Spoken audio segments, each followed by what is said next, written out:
अस्सलाम वालेकुम दोस्तों, कैसे हैं आप? सब खैरियत से हैं? ठीक हैं? दोस्तों, आज हम जाएंगे किला रोहतास। तो किला रोहतास का कुछ हिस्सा, क्योंकि ये जो बड़ा ट्रिप था मेरा, तकरीबन सुबह मैं 10-12 बजे आया था तो मुझे 6 बज चुके थे। तो इसलिए मैंने इस किले के बारे में काफ़ी कुछ पढ़ा भी था और कुछ जगहें भी देखी थी। तो ये ट्रिप थोड़ा सा बड़ा है, तो इसलिए मैंने कहा कि चलो यार, इतना कुछ बड़ी वीडियो हम नहीं बनाते, इसको हम छाट छाट करके थोड़ा सा पार्ट्स में बनाते हैं, ताकि वीडियो भी बनती रहे, मेरा काम भी कंटिन्यू रहे और आप सब दोस्त ताकि बोर भी ना हो मेरे इस काम से। और तो यहाँ पर इस पार्ट में मैंने जो फोकस किया है, 2 जगहों पर फोकस किया है, एक रानी का महल और दूसरा हवेली मानसिंह।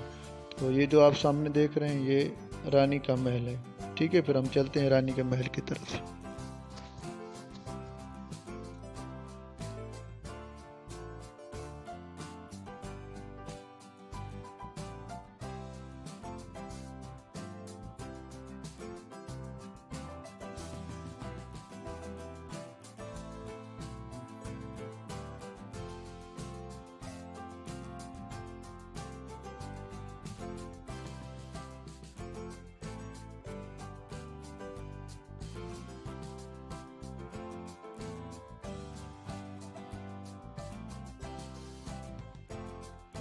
अच्छा दोस्तों, ये आपने पढ़ा रानी महल के बारे में, ये जो लिखा हुआ था कि रानी महल के रानी महल या काला महल भी इसे कहते हैं। तो रानी महल उस वक्त जो रानी थी बादशाह की, ये उसके लिए बनाया गया था, उसकी रिहाइश के लिए। तो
अब दोस्तों, हम ये रानी महल के अंदरूनी हिस्से का थोड़ा देखेंगे उसको।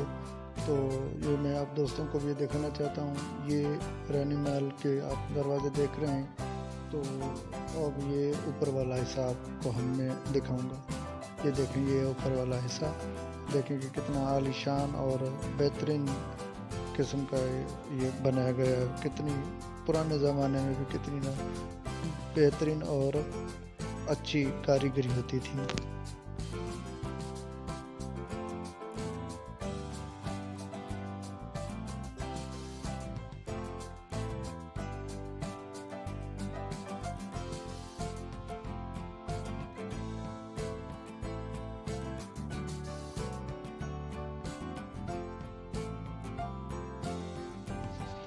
तो अब दोस्तों, हम चलेंगे हवेली मानसिंह की तरफ। तो हवेली मानसिंह की तरह के बारे में आपको थोड़ा सा ये बताता चलूँ कि जो मानसिंह था वो कमांडर था, वो कमांडर था। तो उसने यहाँ इस जगह पर आके कब्ज़ा किया था। उसने कहा था कि ये रिहाइश मुझे दी जाए। तो बड़ा एक प्यारा सा कमांडर था शेरशाह सूरी बादशाह का, तो इसलिए उनको ये जगह यहाँ पर दी गई। अब हम चलते हैं अपने इस के अंदर की तरफ। ये हवेली मानसिंह का अंदरूनी मंजर है। आप देख रहे हैं कि कितने इस पे अजीब किस्म के ये नाम लिखे हुए हैं। कोई हैव, शहजाद, शहीद, पता नहीं क्या से क्या, MA, ये साइमा, पता नहीं क्या से क्या लिखा हुआ है। तो जिनको जैसे वारा मिलता था, जैसे उनको चांस मिलता था, तो फिर वो मिस नहीं करते थे और अपने नाम लाजमी तौर पर लिखते थे। तो ये देखें कि उस वक्त में भी कितनी इन्होंने ये बेहतरीन तरीके से अपनी कारीगरी की थी, और बेहतरीन किस्म के कारीगर थे कि उनकी जो बने हुई बिल्डिंग्स अभी तक कितनी मजबूती से चट्टानों की तरह, इन पहाड़ों की तरह बिल्कुल मजबूत खड़ी हुई हैं। तो ये आप देख लें, ये ग्राउंड फ्लोर है। उसके बाद फिर हम चलेंगे, जो फर्स्ट फ्लोर है हम फिर वहाँ पर चलेंगे। ठीक है, ये हमने देख लिया। अब हम चलेंगे बाहर की तरफ।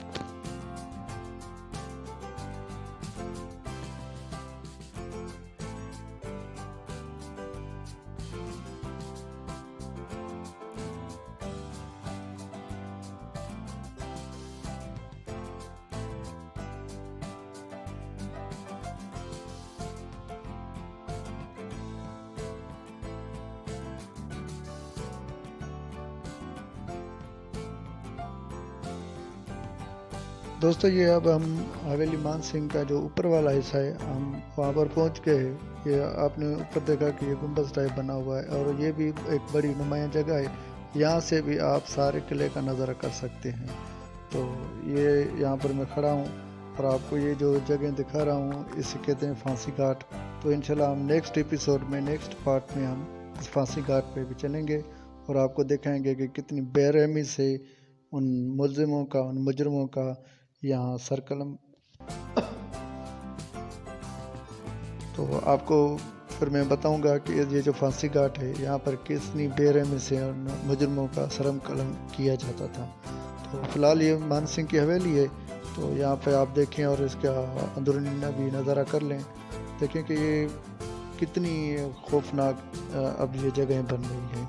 तो उस वक्त तो ये महल थे और पता नहीं क्या से क्या थी उनकी अहमियत। अब देखें कि अब इनकी कोई अहमियत नहीं है, बस ये एक सबक के तौर पर यहाँ पर खड़े हुए हैं। और हम सबको चाहिए कि इनसे हम सबक हासिल करें और इस दुनिया में इबरत हासिल करें कि इस दुनिया में कुछ भी नहीं रहना, सब कुछ ख़त्म हो जाना है। अच्छा, ये मैं दूसरी तरफ जा रहा हूँ। ये कोई बैठक थी या बैठने की जगह थी जहाँ से बंदा बैठकर यानी नज़ारा कर सकता था। तो इन जगहों में ये चीज़ कॉमन है कि यहाँ पर जो गेट हैं, जो दरवाजे हैं या खिड़कियाँ हैं, जिसको हम कहें विंडोज़, वो चारों साइड पे हुए हैं ताकि वो हर जगह से, हर तरफ से उन जगहों का, इस किले का जो है ना वो नज़ारा कर सकें। तो ये मैंने यहाँ पर कॉमन देखा। ये जो रानी का महल था उसमें भी यही चीज़ देखी थी, और ये जो हवेली मान सिंह है यहाँ पर भी मैंने यही चीज़ देखी है।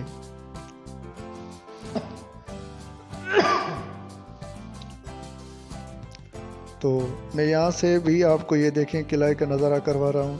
देखें कि हर चीज़ आसानी से और बेहतर नमूने से ये नज़र आ रही है। ये देखें, ये किला रोहतास की जो बाकी दीवारें हैं, तो आप देख रहे हैं कि कितना ये मजबूत बनाया गया था, जो आज तक ये मजबूत है। ठीक है, थोड़ा सा आप भी देख लें, फिर हम चलते हैं अगले हिस्से की तरफ।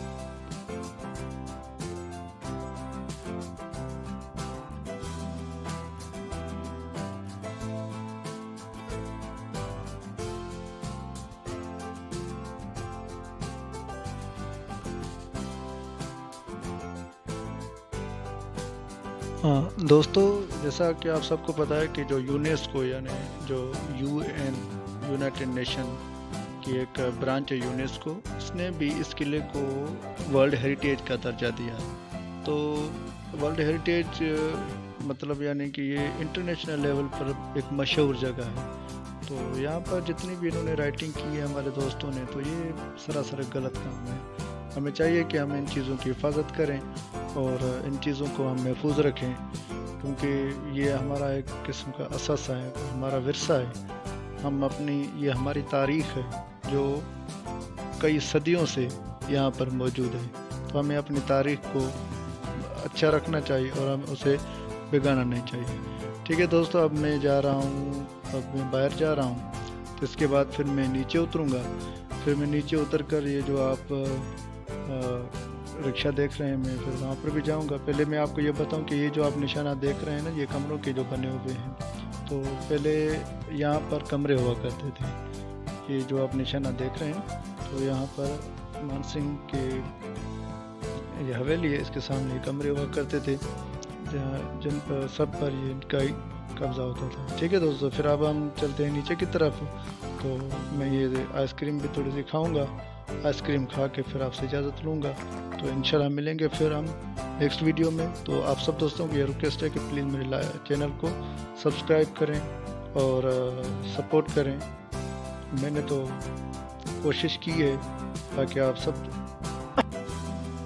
दोस्तों की अगर दुआ है, साथ है, तो इंशाल्लाह हम बिल्कुल कामयाब हो जाएंगे। ठीक है दोस्तों, फिर हम चलते हैं, फिर इंशाल्लाह मिलते हैं फिर नेक्स्ट वीडियो में। तब तक के लिए अल्लाह हाफिज़।